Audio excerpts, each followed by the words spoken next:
Rear panel replacement guide for the X2D. Always power off and disconnect power before maintenance. Make note of the different screw sizes and their locations as shown for future steps.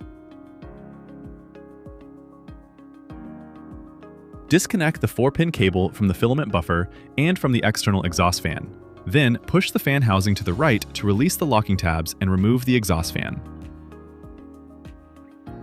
Release the PT-FE tubes by pressing in on the PT-FE couplers. For the outlet side to the right, press the buffer tabs to the right to access and press on the couplers and release the PT-FE tube. Use a 2mm Allen wrench to remove the 2 mounting screws. Pull the buffer away from the printer and flip it to press on the connector latch and remove the connector.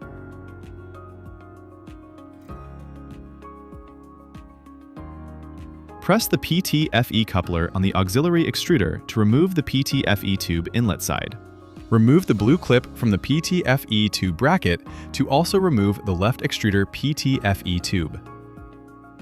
Use the 8mm wrench to loosen the outlet side's PT-FE coupler to remove the outlet side PT-FE tube. Gently push upwards to unlock the auxiliary extruder from the printer. Remove the connector cover on the auxiliary extruder. Press the connector plug locking tab to disconnect the cable.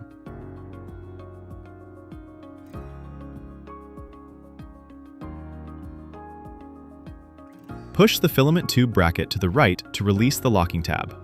Pull the filament tube bracket outward, then press the PT-FE coupler to unlock the filament tube bracket and remove it. Remove the 4 yellow marked screws. Remove the 1 green marked screw and the 9 red marked screws.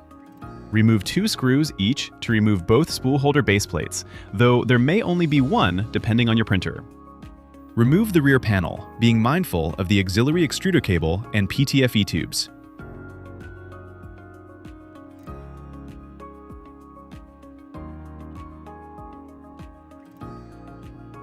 Pass the PT-FE tubes and extruder connector back through the openings in the rear panel. And replace the green and the 9 red marked screws. Install the spool holder base plates and secure them with their 2 screws. Secure the 4 yellow marked screws.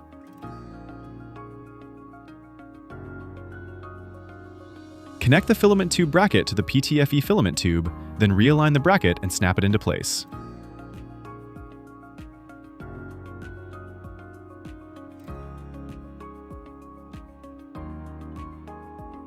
Connect the cable to the auxiliary extruder, ensuring the locking tab direction is correct.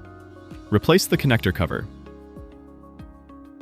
Align the extruder into its slots and push down to lock it in place.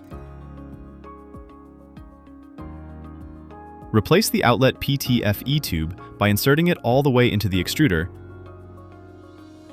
and tighten the coupler. Insert the PT-FE tube into the auxiliary extruder filament inlet. Connect the cable to the filament buffer's connector and ensure the latch orientation is correct. Align the filament buffer with 6 pin sockets facing up and secure it with 2 mounting screws with a 2mm Allen wrench. Now reconnect the gray PT-FE tubes to the top buffer path for the left nozzle and white to the bottom path for the right nozzle. Reconnect the buffer outlet PT-FE tubes by pressing the buffer tabs to the right and inserting each tube. Reinsert the buffer inlet PT-FE tubes. Realign the external exhaust fan and lock it in place by pressing to the left. Reconnect the 6-pin cable between the exhaust fan and filament buffer.